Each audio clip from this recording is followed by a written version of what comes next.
Hello साथीहरू, आज चाहिँ माइजूले बोलाउनु भएको थियो कि आउनु है खाना खानी गरी भनेर। बाहिर हेरेको पानी परे रहेछ। अनि त्यस पछाडि हामी रेनकोट ओढेर जसो तसो गरेर माइजूकोमा गयौँ। माइजूसँगको र बाबुसँगको भेट भनेको चाहिँ ठ्याक्कै 3 वर्ष भयो कि। बाबु सानो हुँदा हामी भेट्न आएको थियौँ। अहिले त बाबु यत्रो भइसकेछ। त्यस पछाडि मामालाई हेर्न गएको। मामा त माछा तार्दै हुनुहुँदो रहेछ। मामाले बनाएर खुवाउनुहुन्छ नि आज भान्जी नानीहरूलाई भनेर भन्नुभयो माइजूले। हामी त एकदम एक्साइटेड र खुसी भयौँ। त्यस पछाडि माइजू र म छुट्टै भिडियो बनाउन लाग्यौँ कि। माइक साइक लिएर गएको थिइनँ के अरे, त्यही भएर यहाँ साउन्ड नै सानो सुन्नेछ। अनि माइजूले चाहिँ गुनासो पोख्दै हुनुहुन्छ है, बल्ल कति टाइम पछि आइन् भान्जी भनेर। अनि मामाले चाहिँ खाना पाक्यो है अब भनेर बोलाउनु भयो। त्यस पछाडि माइजूले धमाधम पस्किन थाल्नु भयो।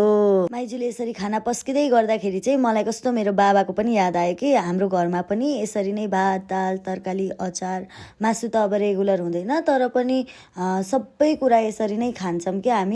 काठमाडौँ बसेको पनि 7 वर्ष भइसक्यो कि साथीहरू मेरो चाहिँ होइन। अनि म चाहिँ अब सधैँ भात दाल तरकारी अचार मासु यसरी पकाएर चाहिँ खाँदिनँ कि। एउटा मासु ल्याहा भने पनि त्यसलाई टक्क झोल हाल्ने अनि भात खाने। अनि यसरी खाँदाखेरि चाहिँ लाइक हुन्छ नि स्पेसल अकेजन हो है जस्तो भइसक्यो कि। बस्दाखेरि अब घर जाँदा त छुट्टै कुरा हो होइन। अनि मामाले चाहिँ माछामा चाहिँ सर्स्याउ हालेर चाहिँ बनाउनु हुँदो रहेछ कि। अनि माइजूले चाहिँ फेरि है डेजर्टको लागि चाहिँ आँप छ है भनेर भन्दै हुनुहुन्थ्यो कि। ओहो, आँप हेर्दा त कति मिठो छ जस्तो थियो।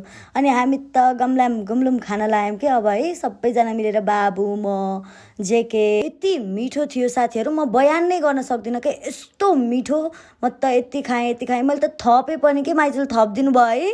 अनि त्यस पछाडि भातसात खाएपछि डेजर्ट खान थाल्यौँ। बाबुलाई जिस्काउँदै खाँदै गर्न थाल्यौँ कि। कति रमाइलो भयो।